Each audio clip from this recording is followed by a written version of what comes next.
ನಾವು ಧ್ಯಾನಿಸಿಕೊಳ್ಳೋಣ. ದೇವರ ನಾಮಕ್ಕೆ ಸ್ತೋತ್ರ. ಸರ್ವಶಕ್ತನಾದ ದೇವ, ನಿನ್ನ ನಾಮದಲ್ಲಿ ಈ ವಾಕ್ಯಗಳನ್ನು ಆಶೀರ್ವಾದ ಮಾಡು. ಪರಿಶುದ್ಧಾತ್ಮ ದೇವರೇ, ಪ್ರಾರಂಭದಿಂದ ಕೊನೆವರೆಗೂ ನೀವೇದು ನಡೆಸು. ನಿನ್ನ ಚಿತ್ತವೇ ನೆರವೇರಲಿ. ನೀವೇ ಮಾತಾಡು, ಆಶೀರ್ವಾದ ಮಾಡು. ಏಸಪ್ಪ ನಾಮದಲ್ಲಿ ಬೇಡ ಹೊಂದಿದ್ದೇವೆ ತಂದೆ, ಆಮೇಲೆ ಆಮೇಲೆ. ನಾವು ಕೀರ್ತನೆ, ಪ್ರೈಸ್ ಲಾರ್ಡ್, ಕೀರ್ತನೆ 126ನೇ ಕೀರ್ತನೆಯಲ್ಲಿ ನಾವು 5ನೇ ವಾರ್ತೆ 6ನೇ ವಾರ್ತೆಯನ್ನ ನಾವೊಂದ್ಸಾರಿ ಓದಿಕೊಳ್ಳೋಣ. ಅಳುತ್ತಾ ಬಿತ್ತುವವರು ಹಾಡುತ್ತಾ ಕೊಯ್ಯುವರು, ದುಃಖಿಸುತ್ತಾ ಬೀಜವನ್ನು ತೆಗೆದುಕೊಂಡು ಹೋಗುವವನು ಹರ್ಷಿಸುತ್ತಾ ಸಿವುಡುಗಳನ್ನು ಹೊತ್ತುಕೊಂಡು ಬರುವನು. ದೇವರಿಗೆ ಸ್ತೋತ್ರ. ನಾವು ಕಣ್ಣೀರಿಂದ ಬಿತ್ತುವ ಮನುಷ್ಯನು ಅವನು ಹಾಡುತ್ತಾ ಏನ್ ಮಾಡ್ತಾನೆ, ಕೊಯ್ಕೊಂಡು ಬರ್ತಾನೆ. ಹಂಗಂದ್ರೆ ದೇವರಿಗೆ ಸ್ತೋತ್ರ. ನಾವು ದೇವರ ಸನ್ನಿಧಾನದಲ್ಲಿ ನಾವು ಅಳುತ್ತಾ ನಾವು ಬಿತ್ತನೆ ಮಾಡುವಾಗ, ಅಂದ್ರೆ ದೇವರ ವಾರ್ತೆಯನ್ನು ಸಾರುವಾಗ, ನಮ್ಗೆ ಬೇಕಾದದನ್ನ ದೇವರಿಗೆ ನಾವು ಹೇಳುವಾಗ ಖಂಡಿತ ನಮ್ಮ ಹೃದಯವು ಹರ್ಷವಾಗುತ್ತೆ, ನಮ್ಮ ಕಾರ್ಯಗಳು ನೆರವೇರುತ್ತೆ. ಮತ್ತೆ ದುಃಖಿಸುತ್ತಾ ಬೀಜವನ್ನು ತೆಗೆದುಕೊಂಡು ಹೋಗುವವನು ಹರ್ಷಿಸುತ್ತಾ ಸಿವುಡುಗಳನ್ನು ಹೊತ್ತುಕೊಂಡು ಬರ್ತಾನೆ. ದುಃಖದಿಂದ, ಭಾರದಿಂದ ಆ ಬೀಜವನ್ನು ಹೊತ್ತುಕೊಂಡು ಹೋಗಿ ಅವನು ಹೊಲದಲ್ಲಿ ಚೆಲ್ಲುವಾಗ, ಮತ್ತೆ ಅದಕ್ಕೋಸ್ಕರ ಆ ದುಃಖದಿಂದ, ಭಾರದಿಂದ ಆ ಒಂದು ಬೀಜಗಳನ್ನ ಚೆಲ್ಲುವಾಗ ಅವನು ಹರ್ಷಿಸುತ್ತಾ ಸಿವುಡುಗಳನ್ನ ಹೊತ್ತುಕೊಂಡು ಬರ್ತಾನೆ. ಉದಾಹರಣೆ ಹೇಳಬೇಕಾದ್ರೆ, ರೈತ ಮಣ್ಣನ್ನ ಚೆನ್ನಾಗಿ ಹದ ಮಾಡಿ ಬೀಜನ ಹಾಕುವಾಗ ಅದಕ್ಕೆ ನೀರನ್ನ ಬಿಡಬೇಕು.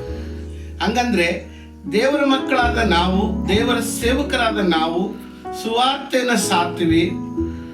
ಅದು ಫಲಿಸಬೇಕಾದ್ರೆ, ಅವರು ದೇವರ ಕಡೆ ಬರಬೇಕಾದ್ರೆ, ದೇವರನ್ನ ನಂಬಬೇಕಾದ್ರೆ ನಾವು ಕಣ್ಣೀರಿಂದ ಅವ್ರಿಗೋಸ್ಕರ ಪ್ರಾರ್ಥನೆ ಮಾಡಬೇಕು.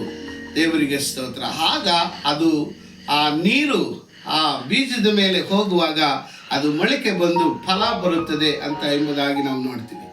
ಈ ನೀರು ಯಾವುದಂದ್ರೆ, ನಾವು ದೇವರ ಸನ್ನಿಧಾನದಲ್ಲಿ ಅವ್ರಿಗೋಸ್ಕರ ಕಣ್ಣೀರಿಂದ ನಾವೇನ್ ಮಾಡಬೇಕು, ಪ್ರಾರ್ಥನೆ ಮಾಡಬೇಕು. ದೇವರ ನಾಮಕ್ಕೆ ಸ್ತೋತ್ರ. ನೆಹೆಮೀಯನ ಪುಸ್ತಕದಲ್ಲಿ ಕೂಡ ನೆಹೆಮೀಯ ಏನ್ ಮಾಡ್ತಾನಂದ್ರೆ, 1ನೇ ಅಧ್ಯಾಯದಲ್ಲಿ ನಾವು ನೋಡುವಾಗ ನಮ್ಮ ಸಹೋದರರು, ಅಂದ್ರೆ ಯೆರೂಸಲೇಮಿನಿಂದ ಬಂದ ಸಹೋದರ ಹತ್ರ ಇವತ್ತು ಬೇರೆ ದೇಶದಲ್ಲಿ, ಆದ್ರೆ ಅಲ್ಲಿ ಇರುವಾಗ ದೇವರಿಗೆ ಸ್ತೋತ್ರ, ಶೂಷನ್ ಎಂಬ ಒಂದು ಸ್ತೋತ್ರ 1ನೇ ವಚನ 2ನೇ ವಚನದಲ್ಲಿ ನಾವು ನೋಡುವಾಗ 1ನೇ ಅಧ್ಯಾಯದಲ್ಲಿ ಅಲ್ಲಿ ಹೇಳ್ತಾನೆ. ದೇವರ ನಾಮಕ್ಕೆ ಸ್ತೋತ್ರ. ಶೂಷನ್ ಪಟ್ಟಣದಲ್ಲಿ ಆತನು ಗುಲಾಮನಾಗಿ, ಅಂದ್ರೆ ಸೆರೆಯಲ್ಲಿ ಬಿಟ್ಟವನಾಗಿ ಇರೋ ಸಮಯದಲ್ಲಿ ಯೆರೂಸಲೇಮಿನಿಂದ ಬಂದಂತ ಸಹೋದರರು ಹೇಳ್ತಾ ಇದ್ದಾನೆ, ನಮ್ಮ ಯೆರೂಸಲೇಮ್ ಹೆಂಗಿದೆ, ನಮ್ಮ ಜನಗಳು ಹೆಂಗಿದೆ, ಕ್ಷೇಮ ಸಮಾಚಾರ ಕೇಳುವಾಗ ನಮ್ಮ ಯೆರೂಸಲೇಮು ಏನಾಗಿದೆ, ಹಾಳಾಗಿದೆ, ಸುಟ್ಟೋಗ್ಬಿಟ್ಟಿದೆ, ನಮ್ಮ ಜನರೆಲ್ಲ ಚೆದರೋಗ್ಬಿಟ್ಟಿದ್ದಾರೆ, ಹಾಳಾಗಿದೆ ಎಂಬುದಾಗಿ ಕೇಳಿದ ತಕ್ಷಣ ಆತನು ಕಣ್ಣೀರಿಂದ ಎಷ್ಟೋ ಕೆಲವು ದಿನಗಳು ಆತನು ಉಪವಾಸ ಪ್ರಾರ್ಥನೆ ಮಾಡಿ, 4ನೇ ವಚನದಲ್ಲಿ ನಾವು ನೋಡುವಾಗ, ನಾನು ಈ ವರ್ತಮಾನವನ್ನು ಕೇಳಿದಾಗ ನೆಲದ ಮೇಲೆ ಕೂತುಕೊಂಡು ಅತ್ತೇನೆ, ಕೆಲವು ದಿವಸಗಳವರೆಗೂ ಶೋಕಿಸುತ್ತಾ ಉಪವಾಸವಾಗಿದ್ದು ಪರಲೋಕ ದೇವರ ಮುಂದೆ ವಿಜ್ಞಾಪನೆ ಮಾಡುತ್ತಾ ಇದ್ದೇನೆ. ನೋಡಿ, ಕೆಲವು ದಿವಸಗಳು, ಎಷ್ಟು ದಿನಗಳು ಅಂತ ಇಲ್ಲ, ಉಪವಾಸದಿಂದ ತನ್ನ ಸಭೆಗೋಸ್ಕರ, ತನ್ನ ದೇಶಕ್ಕೋಸ್ಕರ, ತನ್ನ ಜನರಿಗೋಸ್ಕರ, ಆಲಯಕ್ಕೋಸ್ಕರ ಆತನು ಕಣ್ಣೀರು ಬಿಟ್ಟು ದೇವರ ಸನ್ನಿಧಾನದಲ್ಲಿ ಆತನು ಪ್ರಾರ್ಥನೆ ಮಾಡುವುದನ್ನ ನಾವು ನೋಡ್ತೀವಿ. ದೇವರ ನಾಮಕ್ಕೆ ಸ್ತೋತ್ರ. 2ನೇ ಅಧ್ಯಾಯದಲ್ಲಿ ಕೂಡ ಆತನು ಪ್ರಾರ್ಥನೆ ಮಾಡಿದ ತಕ್ಷಣ ದೇವರ ಆತನಿಗೆ ಉತ್ತರ ಕೊಟ್ಟಿರುವುದನ್ನು ಕೂಡ ನಾವು ಅಲ್ಲಿ ಕಾಣ್ತೀವಿ. 2ನೇ ಅಧ್ಯಾಯದಲ್ಲಿ ನಾವು 1-2 ವಚನಗಳನ್ನು ನೋಡುವಾಗ, ಈತನು ಪಾನದಾಯಕನಾಗಿರ್ತಾನೆ. ಪಾನ ತಗೊಂಡೋಗಿ ಆ ರಾಜನಿಗೆ ಕೊಡುವಾಗ ಆ ರಾಜನೇ ಏನ್ ಹೇಳ್ತಾನೆ, 2ನೇ ವಚನದಲ್ಲಿ, ಇವತ್ತು ನಿನ್ನ ಮುಖ ಏನಾಗಿದೆ, ಹಳೆಗುಂದಿದೆ ಎಂಬುದಾಗಿ ಹೇಳ್ತಾನೆ.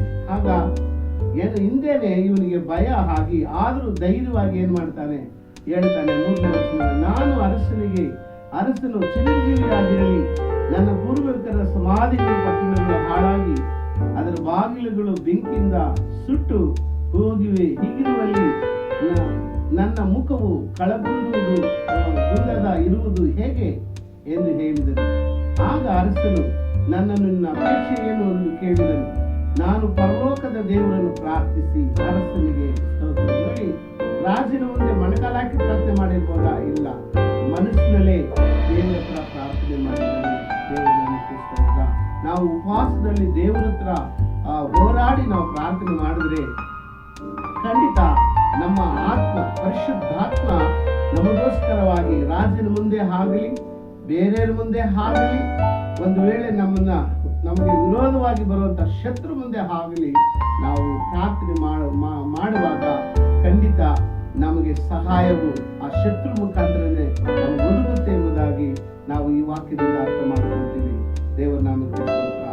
ನಿಶ್ಚಯವಾಗಲೂ ಅದನ್ನು ಮುಂದೆ ನಾವು ಓದುವಾಗ ದೇವರ ಆಲಯವನ್ನು ಕಟ್ಟುವುದಕ್ಕೆ ಆ ರಾಜನಿಂದ ಆ ನೆಹೆಮೀಯನಿಗೆ ದೇವರು ಸಹಾಯ ಮಾಡುವುದನ್ನ ನಾವು ಕಾಣ್ತೀವಿ. ದೇವರ ನಾಮಕ್ಕೆ ಸ್ತೋತ್ರ. ಇದು ಹೇಗೆ ಸಾಧ್ಯ ಅಂದ್ರೆ ಆತನು ಕೆಲವು ದಿನಗಳು ಉಪವಾಸದಿಂದ ಕಣ್ಣೀರಿಡುತ್ತಾ ಪ್ರಾರ್ಥನೆ ಮಾಡಿದ ಫಲ ಅದನ್ನ ಕಾಣ್ತಾ ಇದ್ದಾನೆ. ದೇವರ ನಾಮಕ್ಕೆ ಸ್ತೋತ್ರ. ಪ್ರಾರ್ಥನೆ ಇಲ್ಲದೆ ನಾವು ಏನನ್ನೂ ಸಾಧಿಸೋದಕ್ಕೆ ಆಗೋದಿಲ್ಲ ಎಂಬುದಾಗಿ ಈ ವಾಕ್ಯ ನಮಗೆ ಸ್ಪಷ್ಟವಾಗಿ ಹೇಳ್ತದೆ. ದೇವರ ನಾಮಕ್ಕೆ ಸ್ತೋತ್ರ. ಅದೇ ತರ ಇಸ್ರಾಯೇಲ್ ಗ್ರಂಥದಲ್ಲಿ ಕೂಡ ನಾವು 4ನೇ ಅಧ್ಯಾಯ 14ನೇ ವಚನ 15ನೇ ವಚನ ನಾವು ಓದುವಾಗ ಅಲ್ಲಿ ಯಹೂದ್ಯರನ್ನ ಸಾಯಿಸ್ಬಿಡ್ತಾರೆ. ಆತರ ಹಾಮಾನನು ಏನ್ ಮಾಡಿದ್ದಾನೆ, ಆಜ್ಞೆ ಹೊರಡಿಸ್ತು, ರಾಜನ ಹತ್ರ ಆಜ್ಞೆ ತಗೊಂಡ್ಬಿಟ್ಟಿದ್ದಾನೆ, ಮುದ್ರಿಕೆ ಆಗ್ಬಿಟ್ಟಿದೆ. ಮೊರ್ದೆಖಾಯಿ ಕಳಿಸ್ತಾನೆ, ನೋಡಮ್ಮ ನೀನು ಈ ಸಮಯದಲ್ಲಿ ಸುಮ್ಮನೆ ಇದ್ರೆ ದೇವರು ಇನ್ನೊಂದು ಕಡೆಯಿಂದ ನಮ್ಗೆ ಸಹಾಯ ಬರ್ತದೆ, ಆದ್ರೆ ನೀನೇನ್ ಮಾಡ್ಬಿಡ್ತೀಯ, ನೀನು ನಿನ್ನ ಮನೆಯವರು ನಾಶವಾಗ್ಬಿಡ್ತಾರೆ. ಒಂದು ವೇಳೆ ನೀನ್ ರಾಣಿ ಆಗಿರೋದು ಈ ಕಾರಣಕ್ಕೋಸ್ಕರನೇನು ಎಂಬುದಾಗಿ ಎಚ್ಚರಿಸ್ತಾನೆ. ಯಾರು? ಮೊರ್ದೆಖಾಯಿ. ಆ ವಚನ ನಾವು ನೋಡುವಾಗ ದೇವರಿಗೆ ಸ್ತೋತ್ರ.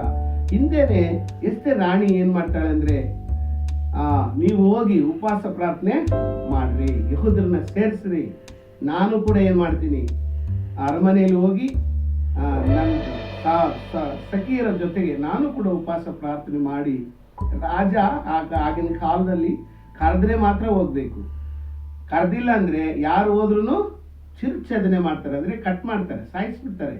ಅವ್ರ ಕೈಲಿರೋ ಕೋಲು ಅವ್ರ ಕಡೆ ಚಾಚಿದ್ರೆ ಮಾತ್ರನೇ ಅವರು ಬದುಕೊಳ್ತಾರೆ. ಅಂತ ಒಂದು ರೂಲಿಂಗ್ ಇದ್ರೂ ಕೂಡ ನಾನು ಸತ್ರೆ ಸಾಯ್ತೀನಿ, ನನ್ನ ಜನರಿಗಾಗಿ ನಾನೇನ್ ಮಾಡ್ತೀನಿ, ನಾನು ಹೋಗ್ತೀನಿ ಅಂತ ಎಂಬುದಾಗಿ ಹೋಗಿ ಆ ಅಮ್ಮ ತನ್ನ ಅಂದ್ರೆ 3 ದಿನ ಉಪವಾಸ ಪ್ರಾರ್ಥನೆ ಮಾಡಿ ನಂತರ ಹೋಗುತ್ತಾಳೆ. ದೇವರಿಗೆ ಸ್ತೋತ್ರ. ನೋಡಿ, ಯಹೂದ್ರನ್ನ ಆ ದಿನ ಪ್ರಾರ್ಥನೆಯಿಂದ ಈ ಒಂದು ಸ್ತ್ರೀ ಎಸ್ತರ್ ರಾಣಿ, ಇವತ್ತು ಚರಿತ್ರೆಯಲ್ಲಿ ಆ ಅಮ್ಮನ ಹೆಸರು ಎಸ್ತರ್ ಪುಸ್ತಕ ಎಂಬುದಾಗಿ ಬರೆಯಲ್ಪಟ್ಟಿದೆ. ಕಾರಣ ಏನಂದ್ರೆ, ಪ್ರಾರ್ಥನೆ ಮಾಡಿ ತನ್ನ ಜನರಿಗಾಗಿ ಹೋರಾಡಿದಕ್ಕಾಗಿ ಜಯ ಸಿಕ್ತು. ಯಹೂದ್ರನ್ನ ಸಾಯಿಸದೆ ಅಂದ್ರೆ ರಕ್ಷಿಸಿಕೊಂಡ್ಳು. ದೇವರಿಗೆ ಸ್ತೋತ್ರ. ಅದಕ್ಕೆ ದೇವರ ನಾಮಕ್ಕೆ ಸ್ತೋತ್ರ. ನಾವು ಪ್ರಿಯ ದೇವರ ಮಕ್ಕಳೇ, ನಾವು ಉಪವಾಸದಿಂದ ನಾವು ಪ್ರಾರ್ಥನೆ ಮಾಡುವಾಗ ಎಲ್ಲ ಕಾರ್ಯಗಳು ನಮಗೆ ಖಂಡಿತ ಸಫಲವಾಗ್ತದೆ. ದೇವರ ನಾಮಕ್ಕೆ ಸ್ತೋತ್ರ. ನಾವಿನ್ನೂ ಹೇಳ್ಬೇಕಾದ್ರೆ 1 ಸಾಮೆಲ್ ಪುಸ್ತಕದಲ್ಲಿ ಕೂಡ ಹನ್ನೆರಡು ಹೋಗಿ ನನಗೆ ಮಗು ಬೇಕು ಎಂಬುದಾಗಿ ಕಣ್ಣೀರಿಟ್ಟು ಪ್ರಾರ್ಥನೆ ಮಾಡುವಾಗ ಅಯ್ಯಮ್ಮನಿಗೆ ಒಂದು ಪ್ರವಾದಿ ಸಾಮುವೇಲನನ್ನ ದೇವರು ಅಯ್ಯಮ್ಮನಿಗೆ ಮಗುವಾಗಿ ದೇವರು ಕೊಡ್ತಾರೆ. ದೇವರ ನಾಮಕ್ಕೆ ಸ್ತೋತ್ರ. ಕಣ್ಣೀರಿಂದ ಪ್ರಾರ್ಥನೆ ಮಾಡಿದ್ರು. ನಾವು ಅಪೊಸ್ತಲ ಕೃತ್ಯದಲ್ಲಿ ಬರುವಾಗ ಸೇವೆ ಪ್ರಾರಂಭ ಹೇಗೆ ಆಯ್ತಂದ್ರೆ, ಅವರು ಪ್ರಾರ್ಥನೆಯಿಂದ ಪ್ರಾರಂಭಿಸಿದ್ರು. ಯೇಸು ಸ್ವಾಮಿ ಸ್ವರ್ಗಾರೋಹಣ ಹೋಗುವಾಗ, ನೀವು ಯೆರೂಸಲೇಮಿನಲ್ಲಿ ಕಾದುಕೊಂಡಿರ್ರಿ, ನನ್ನ ಆತ್ಮ ನಿಮ್ಮ ಮೇಲೆ ಬರ್ತದೆ, ಆಗ ನೀವು ಯೂದಾಯದಲ್ಲಿಯೂ ಯೆರೂಸಲೇಮಿನಲ್ಲಿಯೂ ಯೂದಾಯದಲ್ಲಿಯೂ ಮತ್ತೆ ಭೂಮಿಯ ಕಡೆವರೆಗೂ ನನಗೆ ನೀವು ಸಾಕ್ಷಿಗಳಾಗಿರ್ತೀರಿ ಎಂಬುದಾಗಿ ಹೇಳಿದರು. 8ನೇ ವಚನ 1ನೇ ಅಧ್ಯಾಯ 8ನೇ ವಚನ ನಾವು ಓದುವಾಗ, ಅವರು 14ನೇ ವಚನಕ್ಕೆ ಬರುವಾಗ ಅವರೆಲ್ಲರೂ ಮೇಲಂತಸ್ತಿಗೆ ಸೇರಿ ಅವರು 120 ಜನ ಎಂಬುದಾಗಿ ಅಲ್ಲಿ ನಾವು ಕಾಣ್ತೀವಿ.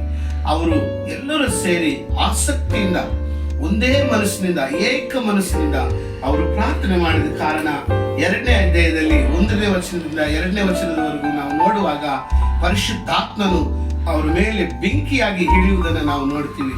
ದೇವರ ನಾಮಕ್ಕೆ ಸ್ತೋತ್ರ. ಪೇತ್ರನು ನೀನು ಯೇಸು ಸ್ವಾಮಿ ಜೊತೆ ಇದ್ದವನಲ್ವೇನೋ ಅಂತ ಕೇಳಿದ್ರೆ ಅವನು ಯಾರೋ ನನ್ಗೆ ಗೊತ್ತಿಲ್ಲ. ಒಂದು ಯಂಗ್ಸರ್ ಹತ್ರ 3 ಸರಿ ಸುಳ್ಳು ಹೇಳ್ತಾನೆ. ಯಾಕೆ? ಭಯ, ಮರಣ ಭಯ. ಯಾರಿಗೆ? ಪೇತ್ರನಿಗೆ. ಅಂತ ಪೇತ್ರನ ಮೇಲೆ ದೇವರ ಆತ್ಮ ಬರುವಾಗ ಇಲ್ಲಿ ದೇವರ ಬಲದಿಂದ ಅವನು ಧೈರ್ಯವಾಗಿ ಎದ್ದು ನಿಂತುಕೊಂಡು ಯೇಸು ಸ್ವಾಮಿ ಬಗ್ಗೆ ಆತನು ಸಾರುವುದನ್ನು ನಾವು 2ನೇ ಅಧ್ಯಾಯದಲ್ಲಿ ನಾವು ಕಾಣ್ತೀವಿ. ದೇವರ ನಾಮಕ್ಕೆ ಸ್ತೋತ್ರ. ನಾವು ಇಲ್ಲಿ ಇನ್ನ ಅದೇ 2ನೇ ಅಧ್ಯಾಯದಲ್ಲಿ 17ನೇ ವಚನ 18ನೇ ವಚನದಲ್ಲಿ ನೋಡುವಾಗ, ಈ ಕಡೆಯ ದಿನದಲ್ಲಿ ನಾನು ಎಲ್ಲ ಮನುಷ್ಯರ ಮೇಲೆ ನನ್ನ ಆತ್ಮವನ್ನು ಸುರಿಸುವೆನು. ನಿಮ್ಮಲ್ಲಿರುವ ಗಂಡಸರು ಹೆಂಗಸರು ಪ್ರವಾದಿಸುವರು, ನಿಮ್ಮ ಯೌವನಸ್ಥರಿಗೆ ದಿವ್ಯ ದರ್ಶನಗಳಾಗುವವು, ನಿಮ್ಮ ಹಿರಿಯರಿಗೆ ಕನಸುಗಳು ಬೀಳುವವು. ಇದಲ್ಲದೆ ಆ ದಿನದಲ್ಲಿ ನನ್ನ ದಾಸಿಯರ ಮೇಲೆಯೂ ನನ್ನ ಆತ್ಮವನ್ನು ಸುರಿಸುವೆನು, ಅವರು ಪ್ರವಾದಿಸುವರು. ದೇವರಿಗೆ ಸ್ತೋತ್ರ. ನೋಡಿ, ದೇವರ ಆತ್ಮ ನಮಗೆ ಬೇಕು, ಪ್ರವಾದನೆ ವರವನ್ನು ನಾವು ಬೇಕು. ಇಲ್ಲಿ ದೇವರು ನಮ್ಗೆ ವಾಗ್ದಾನ ಮಾಡಿದ್ದಾರೆ, ಈ ಕಡೆ ದಿನದಲ್ಲಿ ಎಲ್ಲರ ಮೇಲೆ ನಾನು ಸುರಿಸ್ತೀನಿ, ದಾಸಿಯರ ಮೇಲೆ ಕೂಡ ನಾನು ಸುರಿಸ್ತೀನಿ ಅಂತ ಹೇಳಿದ್ದಾರೆ. ದೇವರಿಗೆ ಸ್ತೋತ್ರ. ಇದಕ್ಕೆ ಕಾರಣ ಏನಂದ್ರೆ, ನೀನು ಇಷ್ಟಪಡಬೇಕು, ಆಸಕ್ತಿ ಇರಬೇಕು, ನಾನು ಹೊಂದ್ಕೋಬೇಕು ಅನ್ನೋ ಒಂದು ಛಲ ನಿನಗಿದ್ರೆ ಖಂಡಿತ ಉಪವಾಸ ಪ್ರಾರ್ಥನೆ ಮಾಡೇ ಮಾಡ್ತೀಯ. ದೇವರು ನಿನ್ನ ಅಭಿಷೇಕ ಮಾಡೇ ಮಾಡ್ತಾರೆ ಅನ್ನೋದನ್ನ ಈ ವಾಕ್ಯದಿಂದ ನಾವು ತಿಳ್ಕೋಬೇಕು. ದೇವರ ನಾಮಕ್ಕೆ ಸ್ತೋತ್ರ. ಅದೇ ತರ ನಾವು ಅಪೊಸ್ತಲ ಕೃತ್ಯಗಳಲ್ಲಿ 12ನೇ ಅಧ್ಯಾಯದಲ್ಲಿ ಕೂಡ ನಾವು ತಿರುಗಿಸಿಕೊಳ್ಳುವಾಗ ಪೇತ್ರನ ತಗೊಂಡೋಗಿ ಸೆರೆಮನೆಯಲ್ಲಿ ಏನ್ ಮಾಡಿಬಿಟ್ಟಿದ್ದಾರೆ, ಹಾಕ್ಬಿಟ್ಟಿದ್ದಾರೆ. ಆ 4ನೇ ವಚನ ನೋಡುವಾಗ, ಅವನು ಪಸ್ಕ ಹಬ್ಬವಾದ ಮೇಲೆ ಜನರ ಮುಂದೆ ತರಿಸಬೇಕೆಂದು ಆಲೋಚನೆಯಿಂದ ಸೆರೆಯಲ್ಲಿ ಹಾಕಿಸಿ ಅವನನ್ನು ಕಾಯಲಿಕ್ಕೆ 4 ಸಿಪಾಯಿಗಳಿದ್ದ 4 ಗುಂಪುಗಳ ವಶಕ್ಕೆ ಕೊಟ್ಟನು.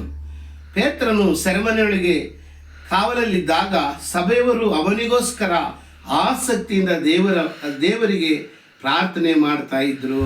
ಹಲ್ಲೆಲೂಯಾ, ದೇವರಿಗೆ ಸ್ತೋತ್ರ. ನೋಡಿ, ಸಭೆಯವರು ತನ್ನ ಸೇವಕರಿಗೋಸ್ಕರ ಆಸಕ್ತಿಯಿಂದ ಪ್ರಾರ್ಥನೆ ಮಾಡಿದ್ರು. ಇಲ್ಲಿ ಜುಮಲ್ಲಿ ಕನೆಕ್ಟ್ ಆಗಿರುವ ದೈವ ಸೇವಕರೇ, ವಿಶ್ವಾಸಿಗಳೇ, ನಮಗೆ ಆ ಆಸಕ್ತಿ ಬೇಕು. ನಮ್ಮ ಸಭೆ ಬೆಳಿಬೇಕು, ಆತ್ಮಗಳು ಬರಬೇಕು, ನಮ್ಮ ಸೇವಕರು ಚೆನ್ನಾಗಿರ್ಬೇಕು, ನಮ್ಮ ಸಭೆ ಅಭಿವೃದ್ಧಿ ಆಗಬೇಕು, ದೇವರ ರಾಜ್ಯ ಕಟ್ಟಬೇಕು ಅನ್ನೋ ಒಂದು ಆಸೆ ಆಕಾಂಕ್ಷೆ ನಮ್ಗೆ ಇರುವಾಗ ಖಂಡಿತ ನಾವು ಪ್ರಾರ್ಥನೆ ಮಾಡೇ ಮಾಡ್ತೀವಿ. ಅದಿಲ್ಲ ಅಂದ್ರೆ ನಾವು ಪ್ರಾರ್ಥನೆ ಮಾಡೋದಿಲ್ಲ, ಉಪವಾಸನೂ ಮಾಡೋದಿಲ್ಲ. ಅದು ಮಾಡದೇ ಇದ್ರೆ ಯಾವ ಕಾರ್ಯಗಳು ನಡೆಯೋದು ಇಲ್ಲ. ದೇವ್ರ ನಮಗೆ ಸ್ತೋತ್ರ. ಇನ್ನು ಉದಾಹರಣೆ ಹೇಳ್ಬೇಕಾದ್ರೆ, ನಾವು ಮೊಬೈಲ್ಗೆ ಚಾರ್ಜಿಂಗ್ ಹಾಕ್ತೀವಿ, ಅದು ಚಾರ್ಜಿಂಗ್ ಆಗಿಲ್ಲ ಅಂದ್ರೆ ಅದು ಏನಕ್ಕೂ ಉಪಯೋಗ ಬರಲ್ಲ. ಅದು ನೀನು 10,000 ಕೊಟ್ಟು ತಗೊಂಡಿರೋ ಮೊಬೈಲು, ನೀನು ಚಾರ್ಜಿಂಗ್ ಹಾಕಿಲ್ಲ ಅಂದ್ರೆ, ಕರೆನ್ಸಿ ಹಾಕಿಲ್ಲ ಅಂದ್ರೆ, ಅದು ಚಾರ್ಜಿಂಗ್ ಹಾಕಿಲ್ಲ ಅಂದ್ರೆ ಕೂಡ ಸತ್ತೋಯ್ತು ಅಷ್ಟೇ, ಜೀವ ಇಲ್ಲ. ಅದಕ್ಕೆ ಪರಿಶುದ್ಧಾತ್ಮನು ನಮ್ಮಲ್ಲಿ ಇಲ್ಲದೆ ಹೋದ್ರೆ ನಾವು ಜೀವ ಇಲ್ಲದವರಾಗಿ ಕೂಡ ಹೇಳ್ಬೋದು. ದೇವರು ನಾವು ಬದುಕಿದೀವಿ ಅಷ್ಟೇ, ಆದ್ರೆ ಆತ್ಮಿಕರಾಗಿ ನಾವು ಸತ್ತೋಗಿದ್ದೀವಿ. ದೇವರಿಗೆ ಸ್ತೋತ್ರ. ಪರಿಶುದ್ಧಾತ್ಮನು ನಮ್ಮಲ್ಲಿದ್ದರೆ ಮಾತ್ರ ಈ ಲೋಕ ಎಂಬ ಈ ದೇಶದಲ್ಲಿ, ಈ ರಾಜ್ಯದಲ್ಲಿ ನಾವು ಕರ್ತನ ವಾರ್ತೆಯನ್ನ ಸಾರುವುದಕ್ಕೆ ಸಾಧ್ಯ. ದೇವರ ನಾಮಕ್ಕೆ ಸ್ತೋತ್ರ. ಇನ್ನ ಕೊನೆಯದಾಗಿ ನಿಮಗೆ ಇನ್ನ ಒಂದು ವಚನ ನಾನು ನಿಮಗೆ ಜ್ಞಾಪಕ ಮಾಡಿ ನನ್ನ ಮಾತುಗಳನ್ನ ಮುಗಿಸ್ಕೊಂತೀನಿ. ಯಾಕೋಬ ಪುಸ್ತಕದಲ್ಲಿ ನಾವು 5ನೇ ಅಧ್ಯಾಯದಲ್ಲಿ 13ನೇ ವಾರ್ತೆಯನ್ನು ಓದುವಾಗ, ನಿಮ್ಮಲ್ಲಿ ಬಾಧೆ ಪಡುವವನು ಇದ್ದಾನೋ ಅವನು ದೇವರನ್ನು ಪ್ರಾರ್ಥಿಸಲಿ, ನಿಮ್ಮಲ್ಲಿ ಸಂತೋಷ ಪಡುವನಿದ್ದಾನೋ ಅವನು ಕೀರ್ತನೆ ಹಾಡಲಿ, ನಿಮ್ಮಲ್ಲಿ ಅಸ್ವಸ್ಥನಾಗಿರುವವನು ಇದ್ದಾನೋ ಅವನು ಸಭೆ ಹಿರಿಯರನ್ನು ಕಳಿಸಲಿ, ಅವರು ಕರ್ತನ ಹೆಸರಿನಿಂದ ಅವನಿಗೆ ಎಣ್ಣೆಯನ್ನು ಹಚ್ಚಿ ಅವನಿಗೋಸ್ಕರ ದೇವರನ್ನು ಪ್ರಾರ್ಥಿಸಲಿ. ನಂಬಿಕೆಯಿಂದ ಮಾಡಿದ ಪ್ರಾರ್ಥನೆಯು ರೋಗಿಯನ್ನು ರಕ್ಷಿಸುವುದು, ಕರ್ತನು ಅವನನ್ನು ಎಬ್ಬಿಸುವನು. ದೇವರಿಗೆ ಸ್ತೋತ್ರ. ಹಲ್ಲೆಲೂಯಾ. ನಾವು ಸಭೆಯವರಾಗಿ ಸಭೆಯಲ್ಲಿ ಒಬ್ಬರಿಗೊಬ್ಬರು ನಾವು ಪ್ರಾರ್ಥನೆ ಮಾಡಬೇಕು. ಕಷ್ಟದಲ್ಲಿರುವವರೆಗೂ, ಕಣ್ಣೀರದಲ್ಲಿರುವವರೆಗೂ, ಬಾಧೆಯಲ್ಲಿರುವವರೆಗೂ ನಾವು ಪ್ರಾರ್ಥನೆ ಮಾಡಬೇಕು. ಸಂತೋಷವಾಗಿದೆಯಾ? ದೇವರನ್ನ ಕೊಂಡಾಡು, ಹಾಡು, ಸ್ತುತಿಸು. ಮತ್ತೆ ಯಾರಾದ್ರೂ ಬಾಧೆಯಲ್ಲಿದ್ದಾರಾ, ಚಿಂತೆಯಲ್ಲಿದ್ದಾರಾ, ಅವ್ರಿಗೋಸ್ಕರ ಬಹಳದಿಂದ ಪ್ರಾರ್ಥನೆ ಮಾಡು. ದೇವರಿಗೆ ಸ್ತೋತ್ರ. ಇಲ್ವಾ? ನೋಡಿ, ನೀತಿವಂತರ ಪ್ರಾರ್ಥನೆ ಬಹು ಬಲವಾಗಿದೆ ಅಂತೆ. ದೇವರಿಗೆ ಸ್ತೋತ್ರ. ರೋಗಿನ ಸ್ವಸ್ಥಪಡಿಸ್ತದೆ, ಬಿಡುಗಡೆ ಆಗುತ್ತೆ, ಅದ್ಭುತಗಳು ನಡೆಯುತ್ತೆ, ಕಟ್ಟುಗಳು ಬಿಡುಗಡೆ ಆಗುತ್ತೆ. ದೇವರಿಗೆ ಸ್ತೋತ್ರ. ನಾವು ಆ ತರ ಪ್ರಾರ್ಥನೆ ನಾವು ಮಾಡುವಂತವರಾಗಬೇಕು. ದೇವರ ನಾಮಕ್ಕೆ ಕೋಟಿ ಕೋಟಿ ಸ್ತೋತ್ರ. ನಾವು ಹಾಡುತ್ತಾ ಬಿತ್ತಿದ್ರೆ ಮಾತ್ರನೇ ನಾವು ಹಾಡುತ್ತಾ ಕುಯ್ಕೊಳ್ಳೋದಕ್ಕೆ ಸಾಧ್ಯ. ನಾವು ದುಃಖಿಸುತ್ತಾ ಬೀಜವನ್ನು ಬಿತ್ತಿದ್ರೆ ನಾವು ಸಂತೋಷದಿಂದ ಹೊತ್ಕೊಂಡು ಬರುವುದಕ್ಕೆ ಸಾಧ್ಯ ಎಂಬುದಾಗಿ ಈ ವಾರ್ತೆಗಳು ಹೇಳುವುದಕ್ಕೆ ದೇವರು ನನಗೆ ಕೃಪೆ ಕೊಟ್ಟರು. ಮಹಾಪರಿಶುದ್ಧನು ಸರ್ವಶಕ್ತನಾದ ದೇವ, ತಂದೆ, ಮಗ, ಪರಿಶುದ್ಧಾತ್ಮ ನಾಮದಲ್ಲಿ ಈ ವಾಕ್ಯಗಳನ್ನು ಆಶೀರ್ವಾದ ಮಾಡಿಸುವ. ನಾವು ಪ್ರಾರ್ಥನೆಯಿಂದಲೇ ಎಲ್ಲವೂ ಸಾಧ್ಯ ಎಂಬುದಾಗಿ ಅಳುತ್ತಾ ನಾವು ಪ್ರಾರ್ಥನೆ ಮಾಡುವಾಗ ಕರ್ತನೆ ಜೀವವನ್ನು ಕೊಡುತ್ತದೆ ಎಂಬುದಾಗಿ ಅನೇಕ ಪರಿಶುದ್ಧರುವಂತರ ಕರ್ತನೆ ಜೀವವುಳ್ಳ ಈ ಒಂದು ವಾಕ್ಯಗಳನ್ನು ನಾವು ಓದಿ ಧ್ಯಾನ ಮಾಡುವುದಕ್ಕೆ ಕೃಪೆ ಕೊಟ್ಟಿದ್ದಕ್ಕಾಗಿ ನಿನಗೆ ಸ್ತೋತ್ರ. ಕೇಳಿದ ಎಲ್ಲಾ ಮಕ್ಕಳನ್ನ, ಸೇವಕರನ್ನ, ವಿಶ್ವಾಸಿಗಳನ್ನ, ಕುಟುಂಬಗಳನ್ನ ಆಶೀರ್ವಾದ ಮಾಡು. ತುತಿ ಘನಮಾನ ಮಹಿಮೆಗಳು ನಿಮಗೆ ಸಲ್ಲಿಸಿ ಯೇಸಪ್ಪ ನಾಮದಲ್ಲಿ ಬೇಡಿ ಹೊಂದಿದ್ದೇವೆ ತಂದೆ. ಆಮೆನ್.